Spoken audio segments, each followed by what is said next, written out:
10 smart ways to grow your money. Have you ever wondered why some people seem to get richer each and every year, while a huge number of people seem to keep struggling annually?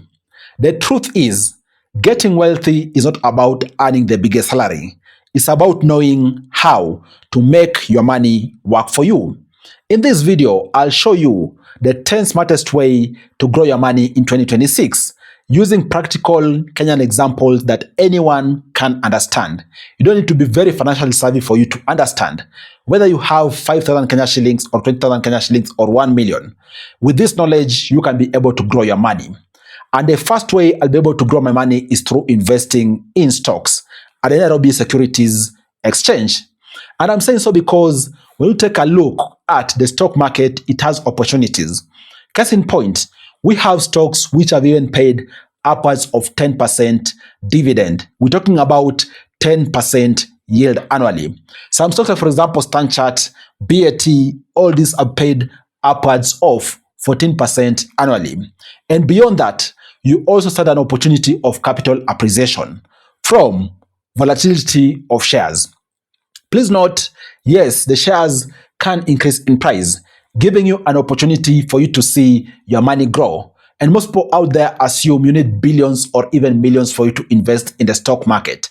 No, you don't. Because even guys, we have some shares which are even priced in single digits. 7 shillings, 9 shillings, a good number of popular brands out there, their shares are maybe 20 shillings, 30 shillings. That tells you you can invest in stock market. And then the second way I'll be able to grow my money is through government treasury bills. Yes, there's the government treasury bills. Typically, we have average return of about 14% in T-bills. And of course, you're talking about T-bills, which maybe mature in 91 days, 182 days, 300 and some days, you name it. Whichever option you get into, it gives you an opportunity of you enjoying coupon, basically a return on the treasury bills which you're gonna invest in. And the amazing thing is that these are extremely low risk at default because they are backed by government. And government has power when it comes to taxes and spending, meaning they're most likely gonna pay you with almost negligible risk. And then the third way I do it is to build multiple streams of income. Look at it this way. If you have all your eggs in one bucket, you are at very high risk. Yes, you'd even be, for example, earning a salary of 100k Kenya shillings. But then again, if your aim is to grow your money in a smart way, you only having one source of income is quite dangerous. That's why you can have side hustles out there.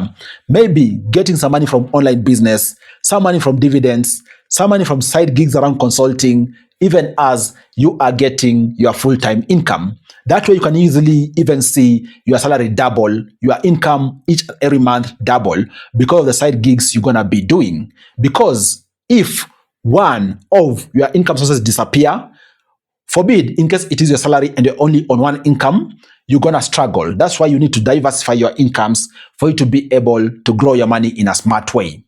And then the fourth way I'll grow my money is starting a small business. You see, salary has a limit. And by the way, no one out there is going to pay you enough amount of money to make you rich. That is why you need to look at other pursuits out there. If you have hobbies, if there's something you have know-how on how to go about it, think about starting a small business. And it could even come from talent or even know-how from family level. Things like, for example, poultry farming, even starting a car wash, selling mutumbas, doing vending in case you have spare time. Think about starting a small business. And the way I look at it, yes, a small business is an opportunity for you to make money, but then again, it's going to assist you have the discipline for you to run a business. People out there assume, for example, they can save millions, and when the time is right, they'll put the millions down and then start making a profit. Woe unto you. You need to learn and understand how business operates for you to even stand a chance at making profit. That's why it's good to start small and then see how you can increase your profit over time. And then the fifth thing I do is buy income producing real estate. Not every property creates wealth. Buy property that pays you. For example, look at, for example, in case you buy an apartment, okay? You could put out an initial purchase of maybe a 2-bedroom unit in Nairobi at 6 million. Monthly rent from these, you can easily get upwards of 45,000 Kenya shillings, depending on where this income generating real estate is located. That tells you putting down, for example, 6 million Kenya shillings, you can easily be getting upwards of 500,000 in rental income each and every year.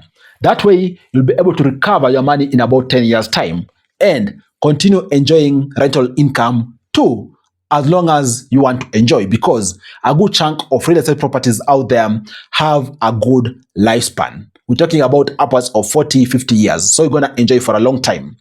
And then the sixth way which you can grow your money is by investing in yourself. Investing in yourself is the investment which has the highest return on investment. Basically put, ensure you keep upskilling. If it's about getting certification, if they are key to you, get them. If it's about getting skills, if they are key to you, get them.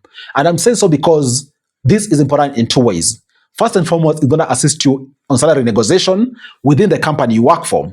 And even beyond that, you can even pursue other gigs out there based on your skills, which you have gotten formally or even through apprenticeship.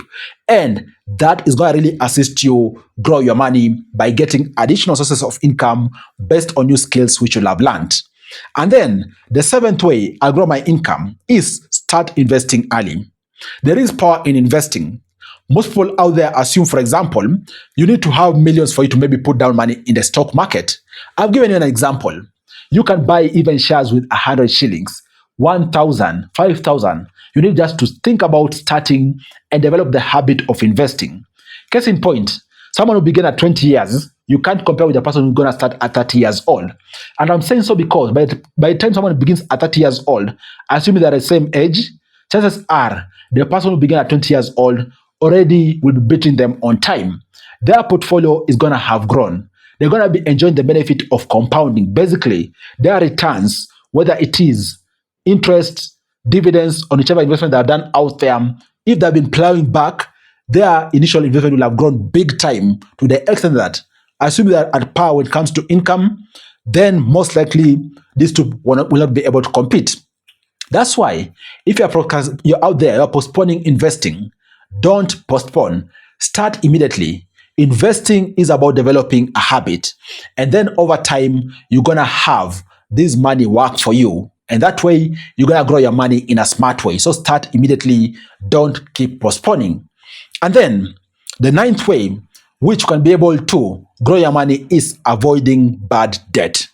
Yes, guys, not all debt is bad. If you are, for example, borrowing money to be able to generate more income, which can be able to pay off the interest and the principal, then that is an amazing debt. But if you are borrowing, for example, money to buy expensive phones, you are borrowing money to buy luxury furniture, you are borrowing money to buy things which are not generating income, that is something which is bad for you. Of course, good debts is, for example, if you are borrowing money to purchase equipment which is assisting you in production, you are borrowing money for business expansion, which you've thought about very well, that is good debt.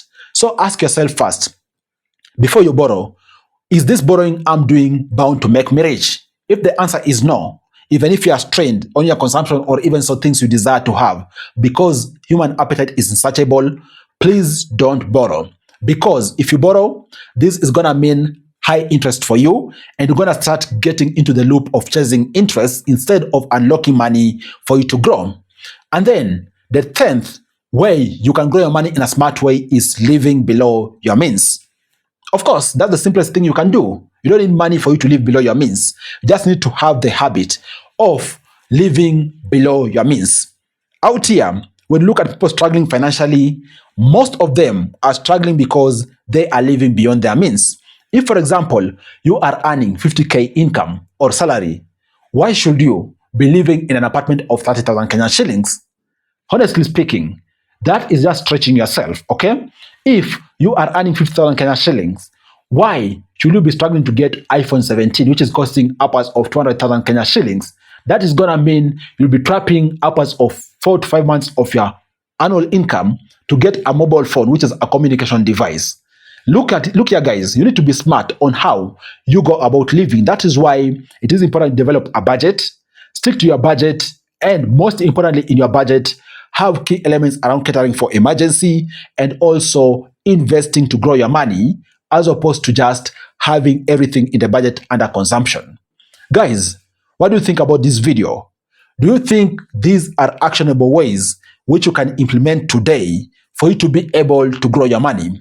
If you think so, I'd like to hear your thoughts down in the comment section. Comment, and while you're still here, drop a like on this video and also subscribe to this channel.